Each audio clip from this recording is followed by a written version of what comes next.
હિંમતનગરમાં વહીવટીતંત્રએ મંજૂરી ના આપી હોવા છતાં પણ આજે વટથી હાર્દિકના ટેકેદારોએ સભા યોજી।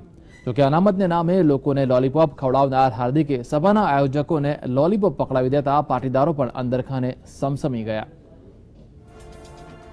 છેલ્લા એક અઠવાડિયાથી પોલીસ અને હાર્દિકના ઠેકેદારોની મહેનત પર આજે પાણી ફરી વળ્યું। હિંમતનગરમાં સભામાં છેલ્લી ઘડીએ હાર્દિકે આવવાનું માંડી વાળતા તેના ટેકેદારો નિરાશ થઈ ગયા।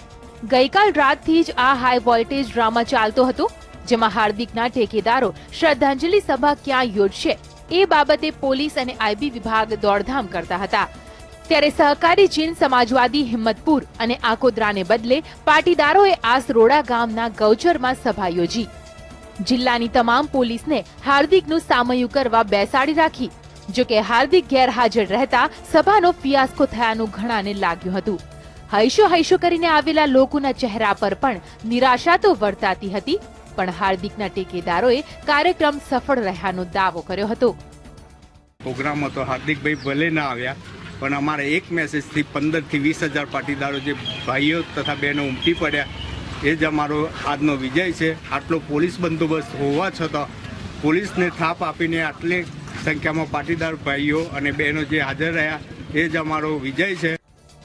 નોંધનીય છે કે એક તબક્કે હાર્દિક સ્ટેજના પાછળના ભાગેથી આવશે એ ધારણાએ તેના ટેકેદારોએ પોલીસનો હુરિયો બોલાવી તેને ત્યાંથી ખસી જવા માટે ફરજ પાડી દીધી, પણ એ પછી જાહેરાત કરાઈ કે હાર્દિકની તબિયત સારી ન હોવાથી તે આવી શકે તેમ નથી, અને આખરે સભા આટોપી લેવાઈ હતી।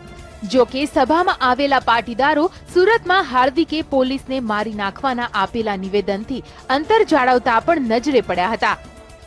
એ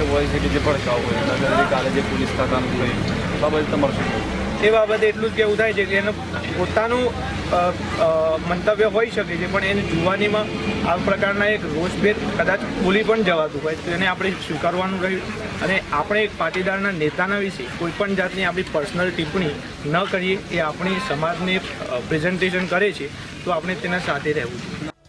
પોલીસે હાર્દિકના ટેકેદારોને આજે તો મંજૂરી વિના સભાનું ગતકડું કરવા દીધું હતું, પણ હવે તેના આયોજકો અને હાજર રહેનારા સામે ફરિયાદરૂપી ગાડીઓ મજબૂત બનાવવાની તૈયારી પણ કરી છે। ક્ષિતિજ રૂપાલી, GSTV, હિંમતનગર।